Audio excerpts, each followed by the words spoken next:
Imagine spending so many years in abroad, only to return back to your village to find out the most shocking news of your life. This is the story of Ikenna. The sliding doors of Murtala Mohammed International Airport opened. Ikenna stepped out, pulling his trolley behind him. His eyes scanned the busy car park, crowded with travelers and taxis shouting for passengers. He flagged one down and loaded his bags. The taxi joined the traffic. Ikenna sat back, watching the familiar streets rush past. Buses packed full, street sellers weaving between cars. Lagos was loud and restless, but he barely noticed. His mind was fixed on home. He hadn't told anyone he was coming, not even his elder brother. This was a surprise. By evening, the car entered his village. The driver slowed before the compound gate and honked twice. The gate opened. Faces peered out, and within seconds, the whole compound burst into shouts. "Ikenna, you are back!" Relatives rushed forward, grabbing his hands, lifting his bags, surrounding him with excitement. The news spread quickly. The son who had been away had returned. From the doorway, Okoro, his elder brother, appeared. He stopped briefly, then smiled and came forward. "Brother, you didn't even call us." He embraced Ikenna tightly. Ikenna laughed. "If I had called, it wouldn't be a surprise." Later, after the compound settled, Ikenna leaned back on a chair, his voice calm but firm. "Tomorrow you will take me to the house, the one you have been telling me about. I want to see it with my own eyes." The words cut through the evening. Everyone turned to Okoro. He forced a quick smile. Yes, of course. The house is ready, but tonight I have a meeting in the square. Tomorrow morning we will go there. Before Ikenna could respond, Okoro stood up. "Excuse me." He walked out quickly, leaving the compound buzzing with whispers. Ikenna smiled faintly, resting back in his chair. He saw only excitement ahead, the house he had waited years to step into. But outside, Okoro's steps were fast and heavy. His mind was already racing. There was no house, and tomorrow, the truth would come crashing down, unless he stopped it. Okoro's feet carried him swiftly out of the compound. His chest heaved, not from running, but from the weight pressing down on him. Ikenna's words echoed in his ears. "Tomorrow you will take me to the house." The house that did not exist. For years, he had lived off his younger brother's sweat. Money poured in from abroad, and he diverted it into his farmland. Acres of cassava, yams, and palm oil that made him respected in the village. But he had built no house. Each time Ikenna asked, he sent pictures of another man's building, claiming it was his. Now the lie had walked back into the village in flesh and blood. Okoro reached the edge of the square. A group of men loitered there, shadows leaning against walls, their voices low. They were known in the village, feared, but rarely confronted. "Chairman!" Okoro called softly. One of them turned, his eyes sharp, his face scarred from an old fight. "What is it, Okoro? You don't come to us unless trouble is sitting on your head." Okoro swallowed hard. "There is a man, my brother. He just returned from abroad. He has money. He must not live long enough to expose me." The men exchanged glances. One spat on the ground, another cracked his knuckles. The leader stepped closer. "So you want blood? Do you understand what you're saying?" "I understand," Okoro said quickly. "He trusts me. He will follow me anywhere. I will deliver him to you. Empty his account, take everything, then finish him." The leader's lip curled into a half smile. "And your own share? Send it to my account, just make sure he disappears." The men nodded. A deal was struck in the shadows. While Okoro plotted, Ikenna relaxed in the sitting room, stretched out on the couch. His bag lay open beside him, filled with clothes neatly folded, gifts for his family untouched. He dozed lightly, the sound of distant drums from a nearby party flowing into the room. His mind was at peace. Tomorrow, he believed, he would finally see the reward of his labor. But not everyone in the house shared his peace.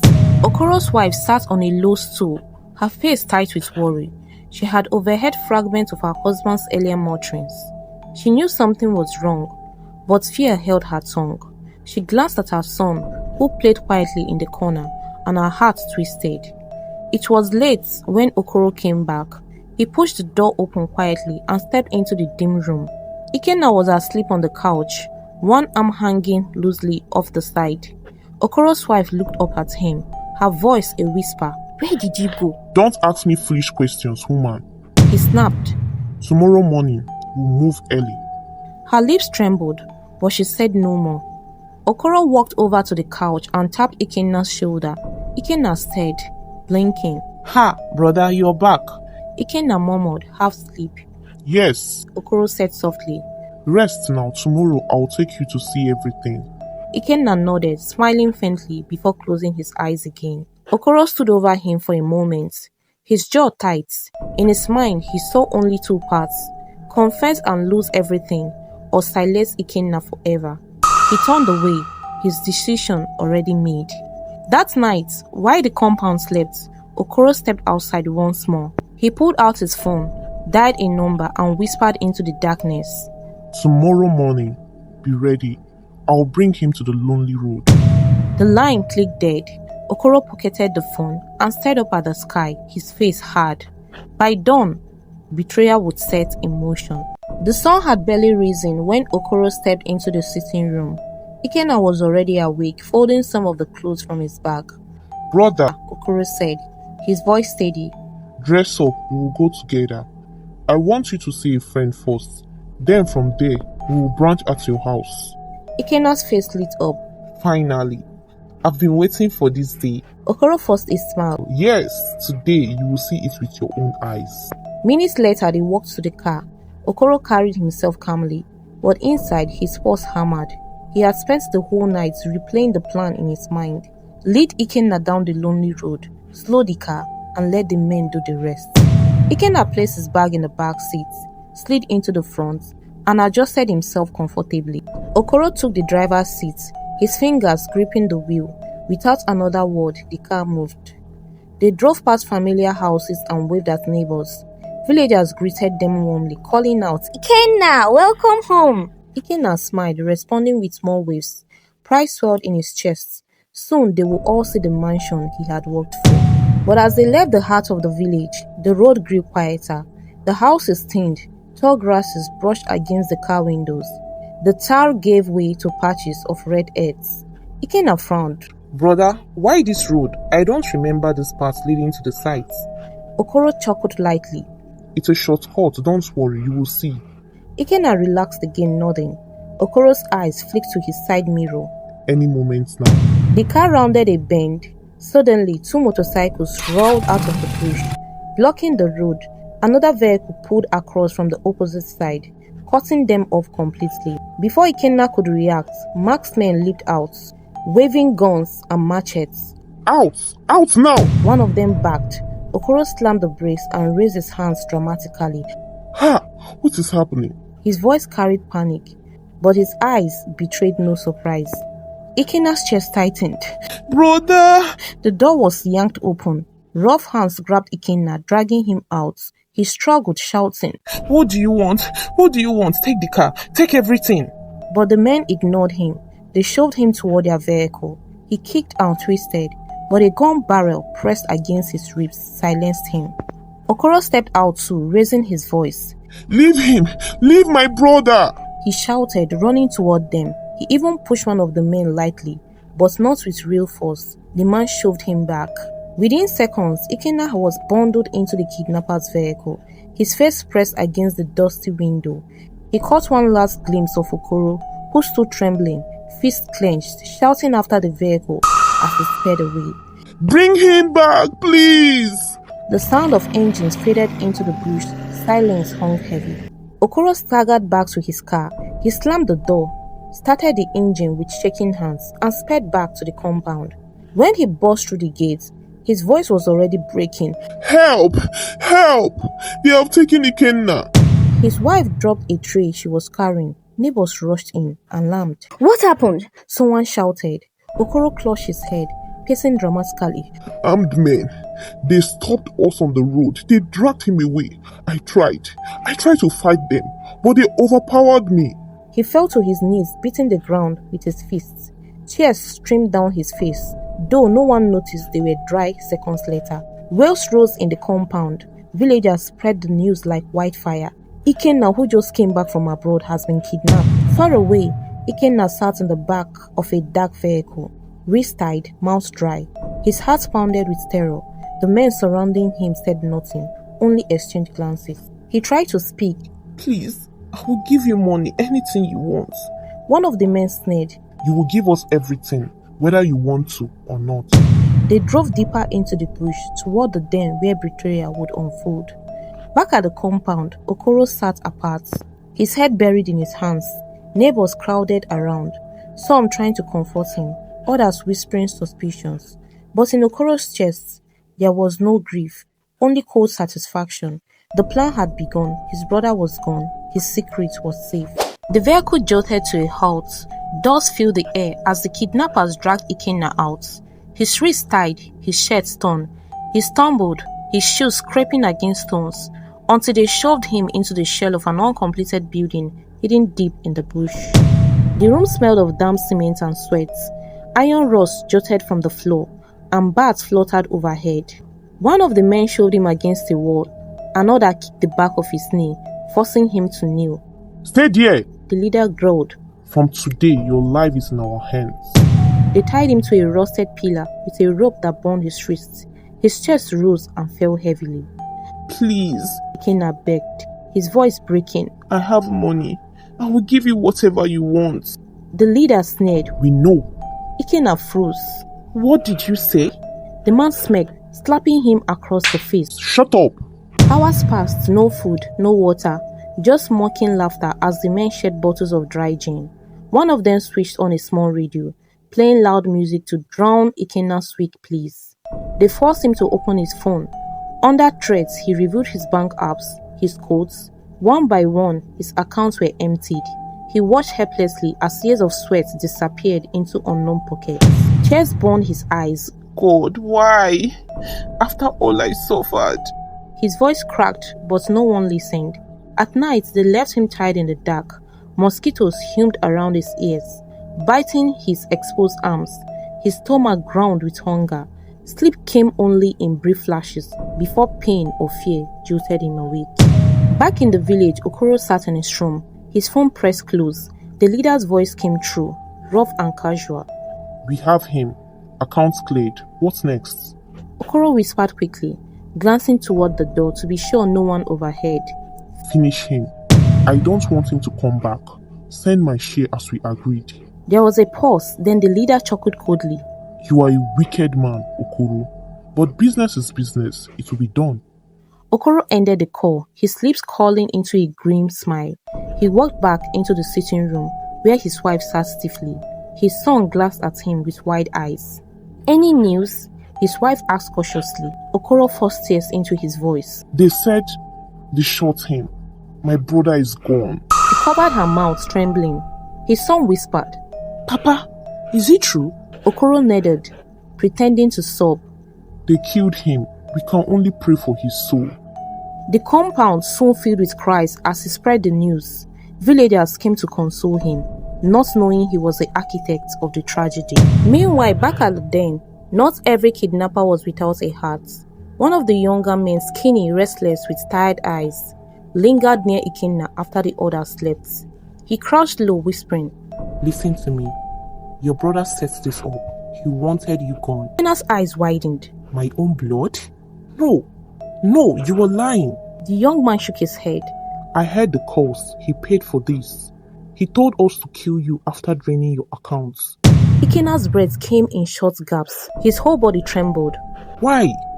Why would he do this to me? The man glanced nervously at the door. I can't answer that, but I can help you escape. Not now. If I do, never mention my name. Swear it.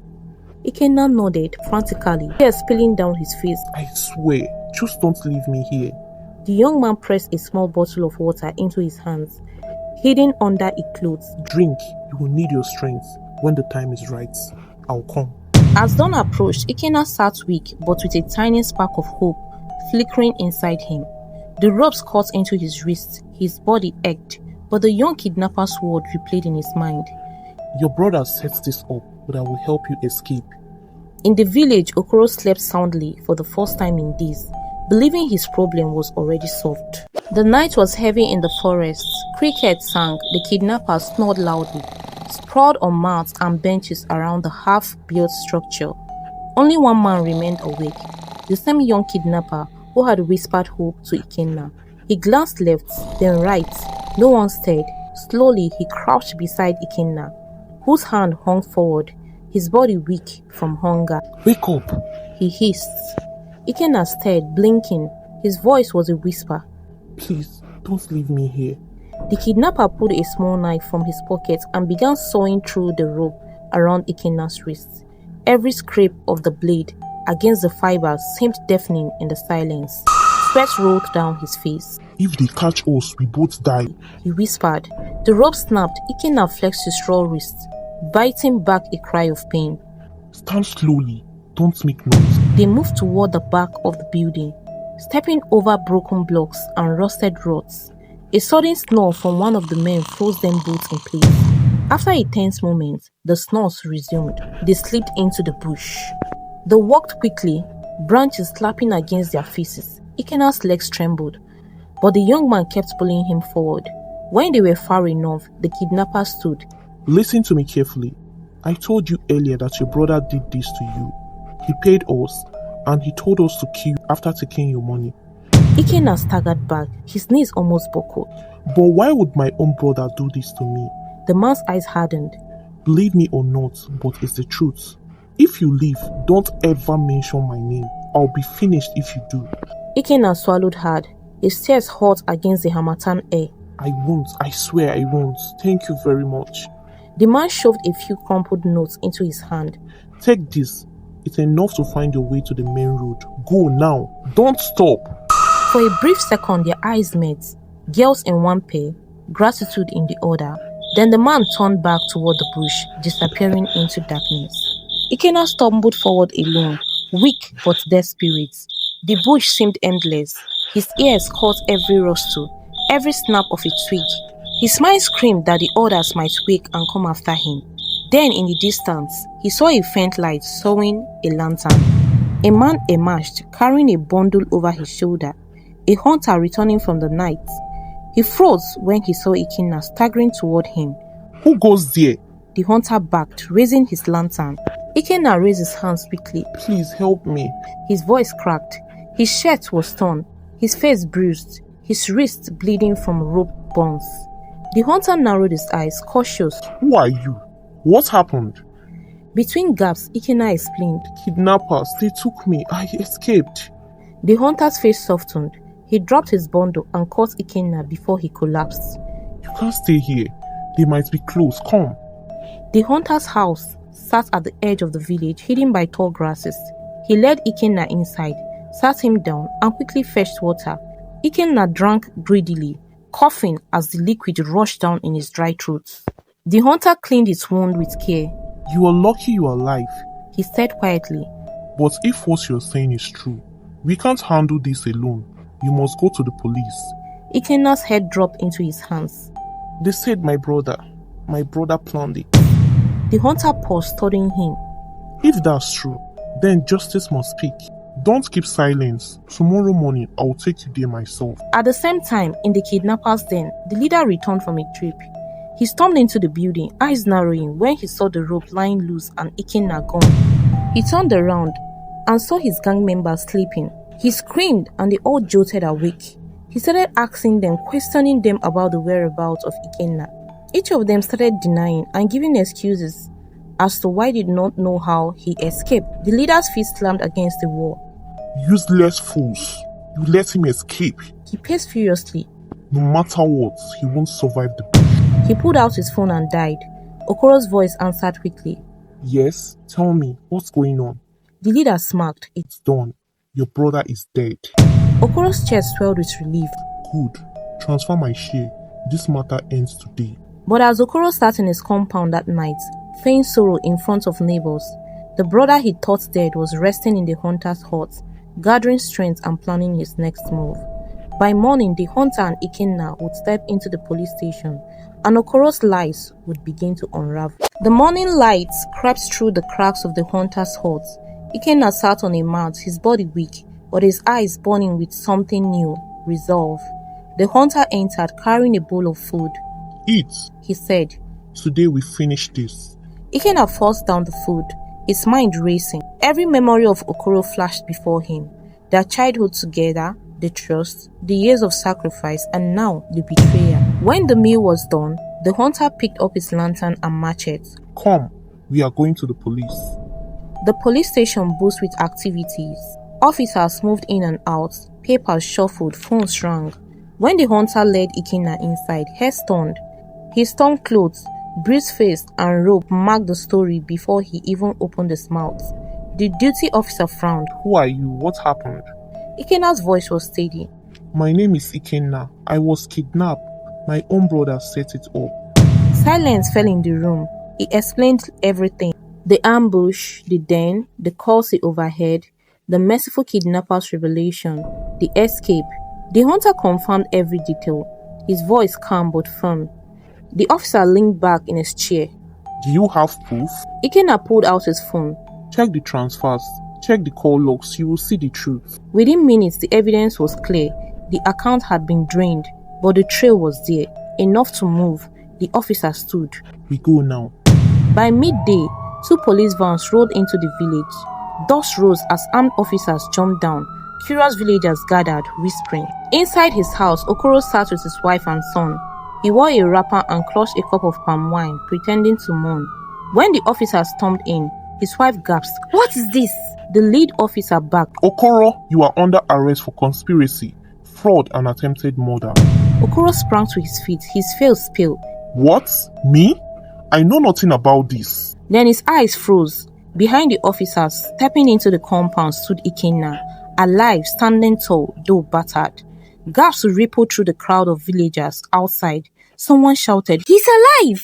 Another said, "But Okoro said he was killed." Okoro staggered back. His cup fell and shattered. Ikenna! You? How? Ikenna's voice was cold. The grave you dug for me, brother. I climbed out. Okoro's wife fell to her knees weeping.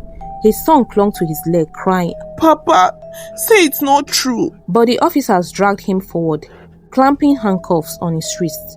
The crowd erupted in murmurs of shock and anger.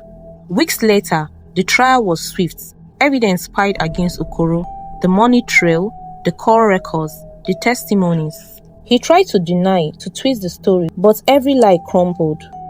The judge's voice rang through the courtroom. Okoro, for conspiracy to kidnap, attempted murder and fraud. This cause sentenced you to 12 years imprisonment with hard labor. Okoro slumped. His wife wept loudly, her hands covering her face. His son sobbed quietly, confused and broken. Ikenna stood in the witness box, his face unreadable. After the sentence, the court ruled further. In compensation for losses and betrayal of trusts, this court hereby transfers ownership of the farmland in question to the complainants, Ikenna. The gravel struck. The case was closed. When Ikenna returned to the village, people gathered to see him. Some shook their heads in disbelief. Others whispered, "How can blood do this to blood?" The hunter stood quietly at his side, refusing their attention. Ikenna clasped his hand and said, If not for you, I'd be gone. That evening, Ikenna walked through the farmland that now belonged to him. The wide acres stretched into the horizon, fertile but heavy with bitter memories. He stopped, looked up at the sky and whispered, Not everyone you call brother is truly your brother, but truth cannot be buried forever. His voice was steady, but his eyes glistened. My people, family is a blessing, but greed can turn blood into enemy. Ikenna trusted his brother, but envy destroyed that trust. The lesson is clear. Be wise with who you trust, even with family. And remember, no matter how deep betrayal hides, truth will always rise. Hello fam, thank you for watching through to the end of this story. Please consider subscribing to our channel if you are yet to do that. Like and share this video, and until we meet on our next story. Bye.